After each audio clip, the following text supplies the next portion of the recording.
안녕하십니까. 오늘 마르코 복음 8과 할 순서입니다. 누누이 강조해 드리지만 문제를 열심히 잘 푸셔야 됩니다. 문제를 푸는 가운데 내가 더 깊이 성경 말씀을 이해할 수 있고 그 말씀 속에 머무를 수 있다는 것을 꼭 기억하시고 문제 열심히 풀 수 있도록 그렇게 했으면 좋겠습니다. 오늘은 성경 구절이 좀 짧은 편인데 그래도 굉장히 중요합니다. 그래서 이 짧은 부분만 설명드리기 위해서 이렇게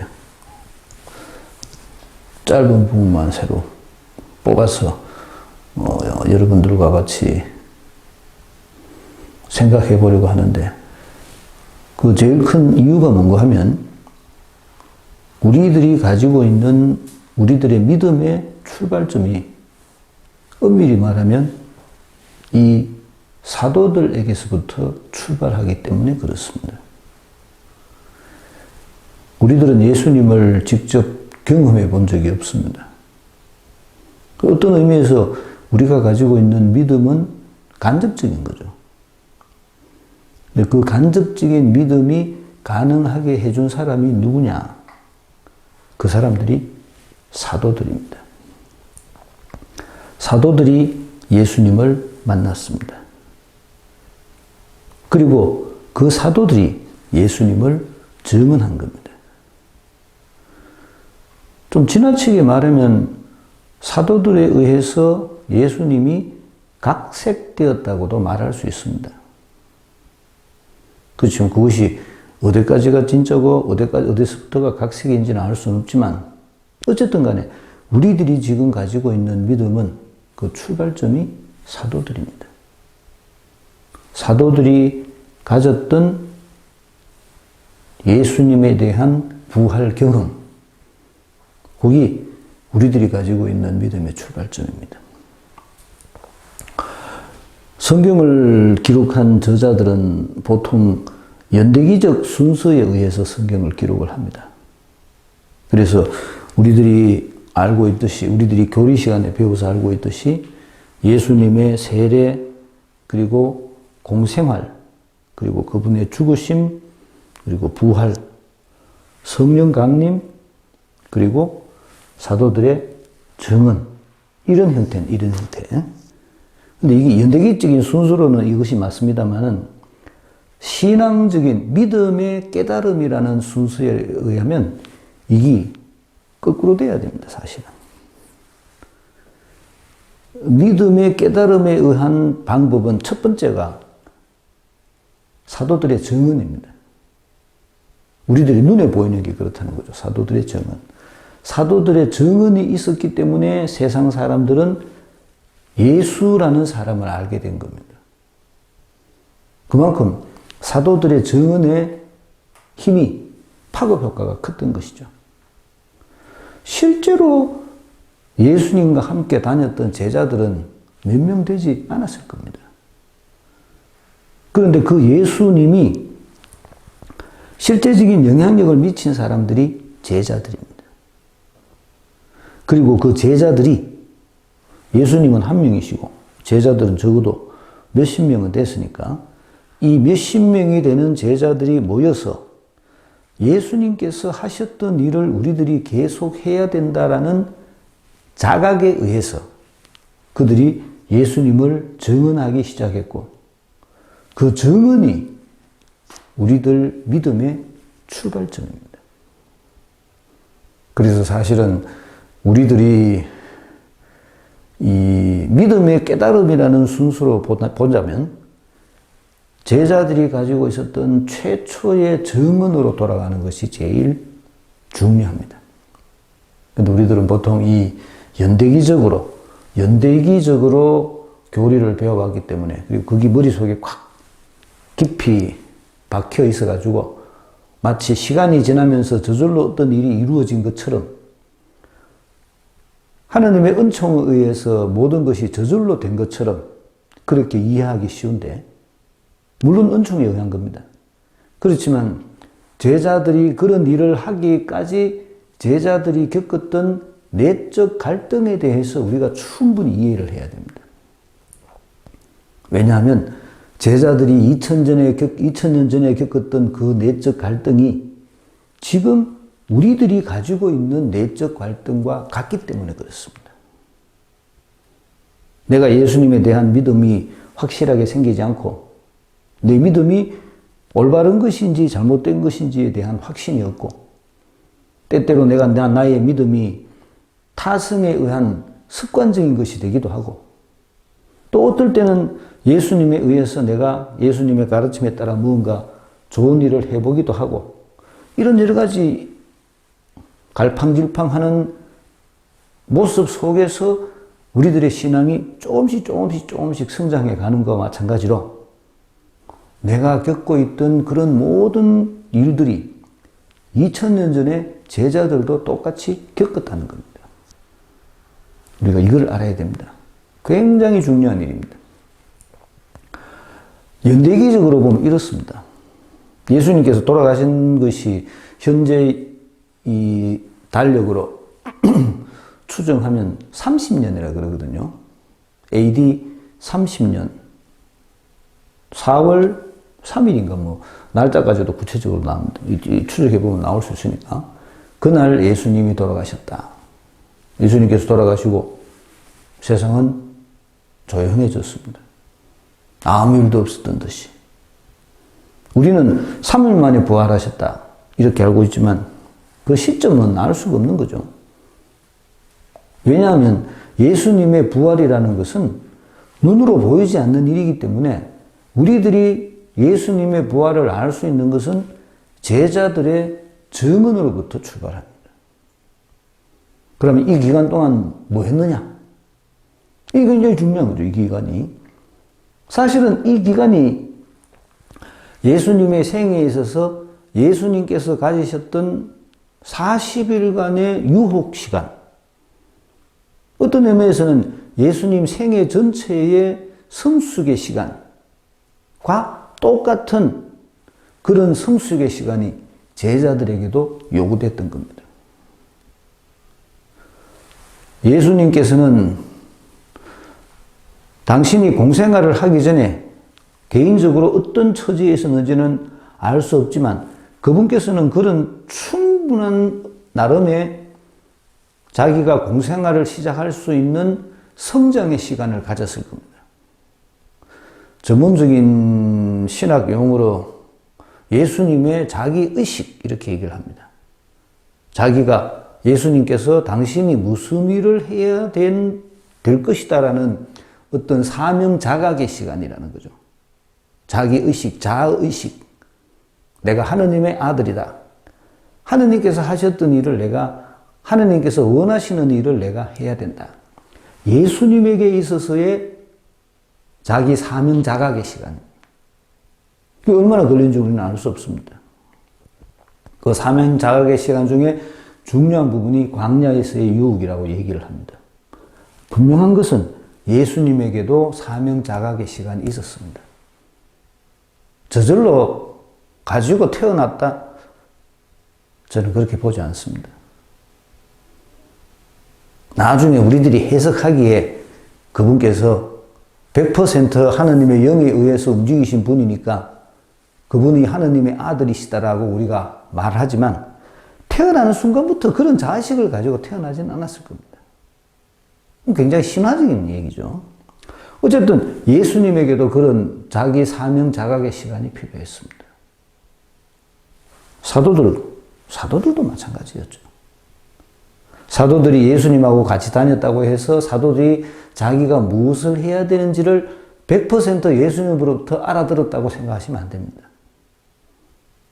성경의 여러 많은 부분들에 제자들이 예수님의 말씀을 알아듣지 못했다는 이야기가 굉장히 많이 나옵니다. 마르코복음에 보면 나중에 우리가 공부하게 됩니다만은 9장, 10장, 11장 이런 데 가서 봅니다만은 예수님께서 3번 순한 예고를 하십니다.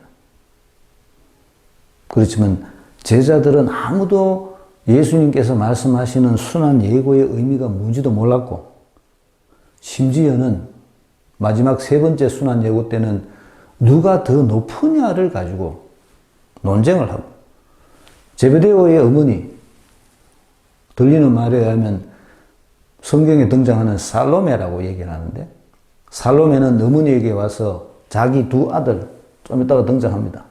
자기 두 아들 야고보와 요한을 예수님의 왼편에 오른편에 앉혀주기를 청합니다. 그들의 눈은 지극히 세상적이었죠.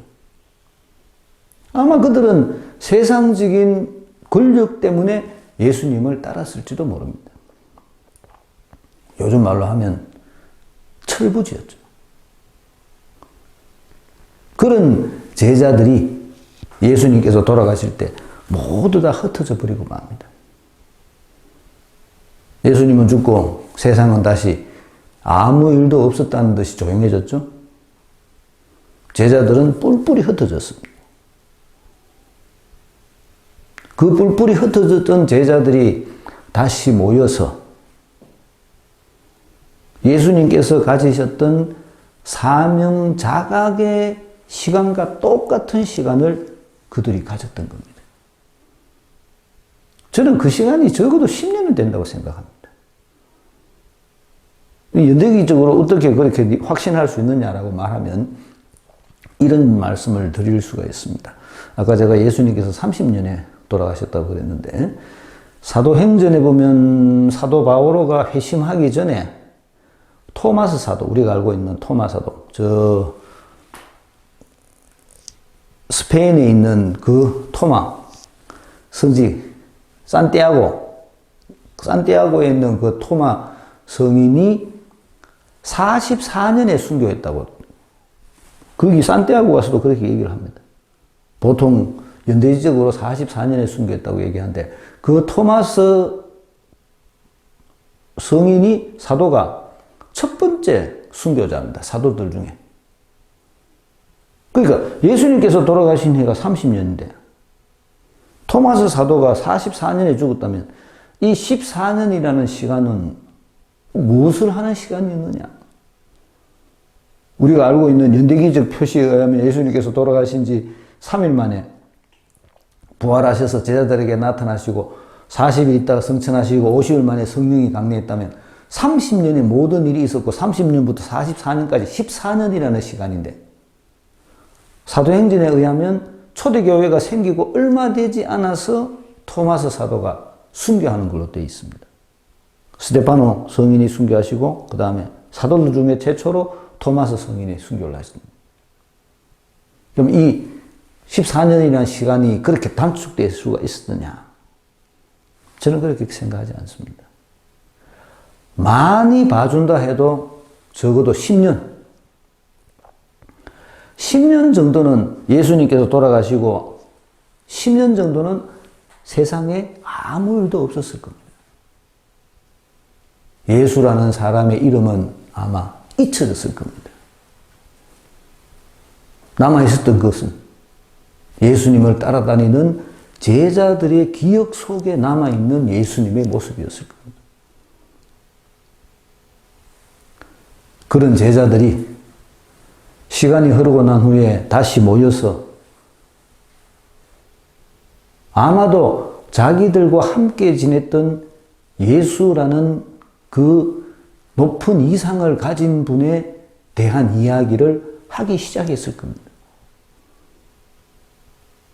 그리고 그런 오랜 토론 기간을 거쳐서 제자들이 내린 결론이 우리에게 그토록 많은 영향을 줬던, 그때는 몰랐습니다.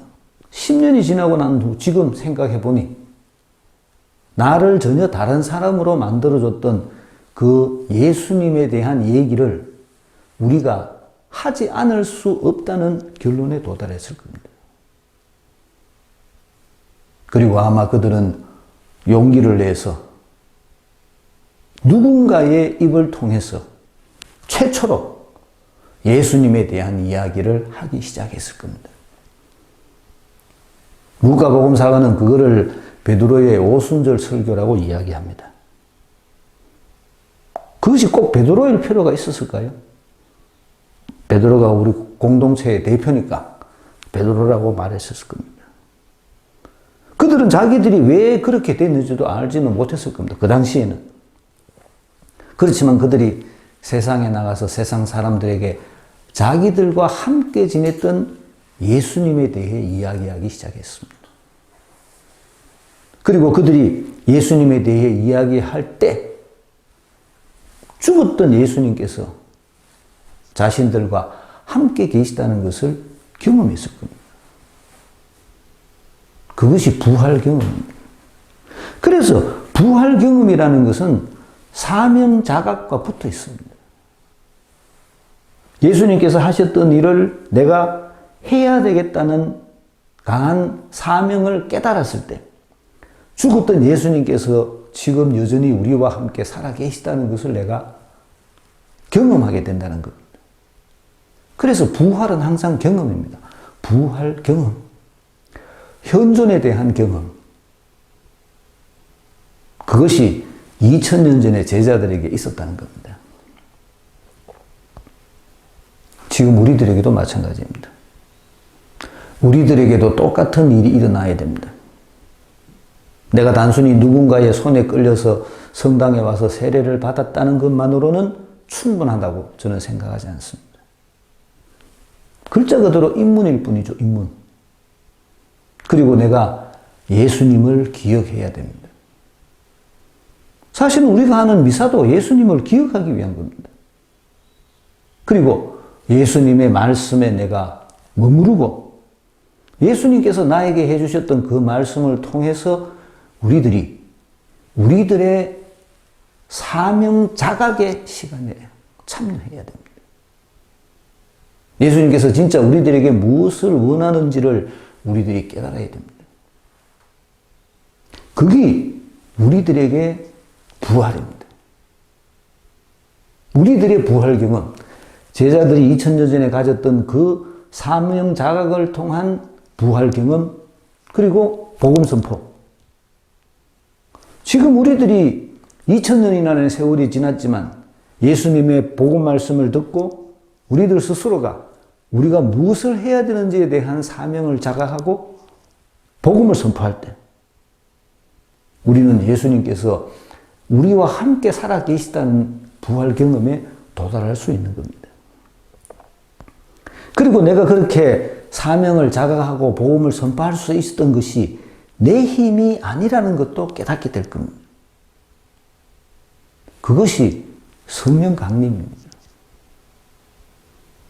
우리는 자꾸 이런 것들을 이렇게 분리시켜가지고 마치 폭포가 떨어지듯이 여기서부터 이렇게 저절로 떨어지는 것처럼 그렇게 생각하기 쉬운데 절대 그렇지 않습니다. 예수님께서 엄청난 성장의 시간을 거쳐서 사명 자각에 도달했던 것처럼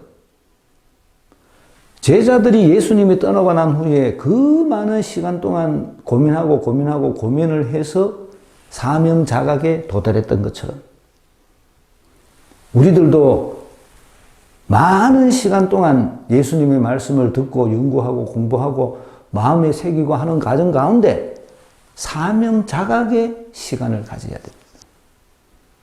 그래서 예수님께서 하셨던 제자들이 했던 우리들이 하고 있는 이 세 부류의 역할이 사실은 동일선상에서 이루어져야 되는 겁니다. 예수님의 사명 자각, 예수님의 복음 선포를 위한 희생. 제자들의 사명 자각, 제자들의 복음 선포를 위한 희생. 우리들의 사명 자각, 우리들의 복음 선포를 위한 희생. 이런 과정들을 거쳐서 예수님께서 우리들에게 보여주신 파스카 신비에 도달할 수 있게 되는 겁니다. 이런 모습을 미리 우리들에게 보여준 얘가 제자들이라는 겁니다. 그래서 제자들이 굉장히 중요한 사람들입니다. 좀 지나치게 말하면 예수님은 하느님이시니까 정말로 100% 하느님과 같은 하느님의 영에 의해서 움직이신 분이니까 우리하고 조금 다를 수 있습니다. 내하고 레벨이 다르니까요. 그렇지만 아마 사도들 100%까지는 되지 않았을 겁니다. 물론 그분들은 내보다 훨씬 훌륭한 분들이죠. 그리고 훌륭한 분이시고 훨씬 더 많은 훌륭한 일을 하셨다는 것은 내보다 더 깊은 사명 자각에 도달했다는 이야기입니다. 물론 우리들이 가지고 있는 사명 자각은 아주 얕은 부분에 지나지 않겠습니다만은 그렇지만 그 얕은 부분의 사명 자각으로 인해서 우리들이 사명을 수행할 때 그 사명 수행의 모습이 예수님께서 우리와 함께 살아계시다는 것을 세상 사람들에게 보여주는 증거의 역할이 된다는 겁니다. 우리들이 요거를 해야 됩니다. 우리들이 요 일을 할 수 있도록 사도들이 모범을 보여준 겁니다. 제가 언젠가 한번 말씀드리지 싶은데 그래서 루카가 쓰는 복음서가 굉장히 그런 면에서 이 나름대로의 틀을 잘 가지고 있습니다. 루카는 처음에 예수님에 대한 이야기를 쓰고 있죠. 두 번째는 사도들의 이야기를 씁니다. 똑같은 틀입니다. 만약에 루카가 살아있었다면 지금 우리들의 이야기를 쓸 겁니다. 우리들도 세례를 받고 예수님의 복음 말씀을 통해서 성령 강림을 경험하고 그리고 제자들과 똑같이 세상에 나가서 복음을 선포하고 그리고 내가 선포한 그 복음 선포의 대가로 내가 희생을 당하는 이런 일들이 우리들 속에서 이루어지고 있다는 것을 분명히 루카는 글로서 기록을 했을 겁니다. 이런 것들을 우리가 경험을 해야 됩니다. 부활을 판타지라고 생각해서는 안 됩니다. 부활을 기적이라고 생각해서는 안 됩니다. 그 당시 사람들도 그렇게 생각했을 겁니다. 그래서 루카 복음사가는 예수님의 발현을 이야기하면서 유력이다 이렇게 얘기를 합니다. 우리들도 아마 그렇게 생각할 겁니다. 예수님의 부활이라는 것을 유력이 나타나는 것처럼 생각할 겁니다. 그렇지만 그런 개념이 아닙니다. 부활 경험, 부활은 항상 경험이라는 단어와 같이 붙어 다닌다고 제가 말씀을 드렸는데 부활 경험은 그분의 강한 현존의 경험입니다. 그분께서 지금 여기에 우리와 같이 계신다. 그분이 나를 움직이시어 당신의 일을 계속하신다. 그렇기 때문에 부활 경험은 증거 없이는 이루어질 수가 없습니다. 내가 부활을 증거할 때만이 부활을 경험할 수 있는 겁니다. 그 부활 증거는 내가 사명을 자각했을 때만이 가능해집니다. 믿음이라는 것이 나를 위한 것이 아니구나. 하느님이 나에게 무언가를 주는 것을 청하는 것이 믿음이 아니라 내가 하느님을 위해서 무언가를 하려고 용기를 갖는 것이 믿음이구나. 내가 그것을 해야 한다. 이 사명 자각이 우리로 하여금 예수님의 부활을 경험하도록 만들어줍니다. 제자들에게 그런 일이 있었다는 겁니다. 네가 봤나? 곡하려고 하죠. 내가 추측한데 그랬을 거라고 생각합니다.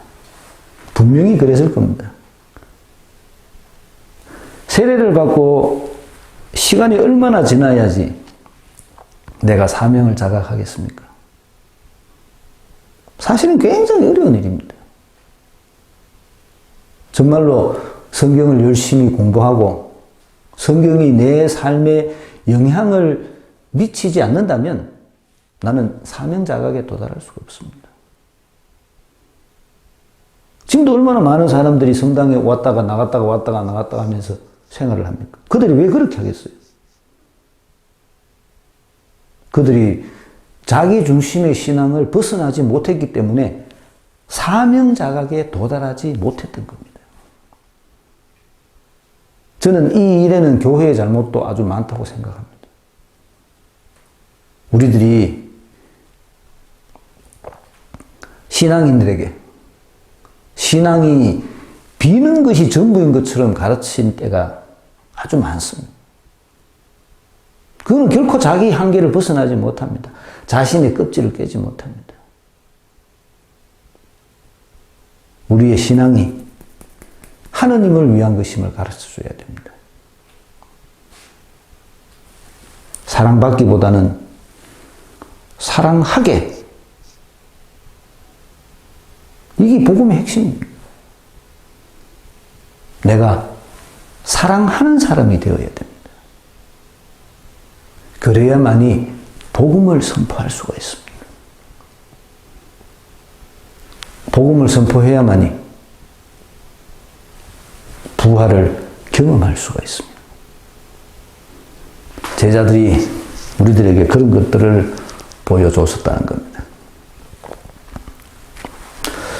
장소가 굉장히 중요합니다. 산에 올라가신 다음, 산이라는 것이 산. 산은 하느님이 계시는 곳이라고 그랬죠. 높은 곳, 낮은 곳, 낮은 곳, 바다, 호수. 하느님이 안 계신 곳. 산, 하느님이 계신 곳. 예수님께서는 당신이 하느님이심을 드러낼 때마다 산에 가십니다. 제일 많이 등장하는 게 뭐죠? 변모. 산에 오르시어 당신의 모습이 변하셨다. 그렇죠?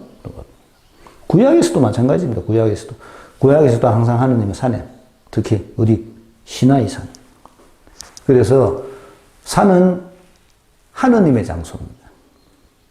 그래서 예수님께서 산에 올라가셨다는 말은 예수님이 바로 하느님이시다. 그 얘기를 하려고 하는 겁니다. 이제 예수님께서 하느님처럼 행동하십니다. 그래서 산에 올라가셨으니까 예수님이 하느님이시니까 하느님으로서의 권위를 갖는다는 거죠. 하느님으로서의 권위라는 것은 사람들에게 무언가를 사명부여를 할 수 있는 권위입니다. 사명부여. 그래서 하느님께서 산에 올라가셔서 사람들에게 사명을 주십니다. 그 사명을 받은 첫 번째 사람들이 12 제자라는 거죠. 제가 테이프를, 이 동영상을 좀 일찍 찍습니다만은, 재밌는, 항상 그 성경에 보면, 특히 사도행전, 요즘 부활식이니까 사도행전을 많이 듣는데, 사도행전에 보면 항상 제자들이 다른 제자들에게 혹은 자기 자기들끼리의 사명 부여. 그게 파견이죠, 파견. 파견할 때마다 항상 하는 행동이 있는데 그게 뭔가 하면 안수입니다. 우리는 아무 따나 안수 돌락 하는데 그 아무 따나 줄 수 있는 행동이 아니죠, 사실은. 파견을 위한 행동이 안수입니다. 그들에게 안수하고 그들을 떠나보냈다. 안수, 사명을 주기 위한 겁니다. 굉장히 중요한 이야기입니다. 굉장히 중요한 이야기. 하나님께서는 우리들에게도 사명을 주셨다. 이걸 빨리 깨달아야 됩니다. 하나님께서 나를 부르신 이유, 나한테 일을 시키기 위해서 불렀다. 잊어서는 안 됩니다. 올라가서 산, 신적 권능입니다. 부르시니, 그렇죠? 같이 붙어 있는 단어. 산, 부르시니. 불렀다는 거죠. 누가? 예수님께서. 왜? 필요하니까. 불이 몰랐고 불렀다는 거죠. 예뻐서 부른 게 아니고 불이 묻기 위해서 불렀다는 거죠. 어떤 사람? 당신께서 원하시는, 이 얘기는 왜 강조하겠어요? 네가 아무리 하고 싶어도 안 된다는 거죠. 누가 원해야 된다? 예수님께서 원하셔야 된다. 나 좀 시켜주이소. 내 할 줄 아는데 좀 잘해. 나 이거 잘하는데 이런 거 잘하는데 나 좀 시켜주이소.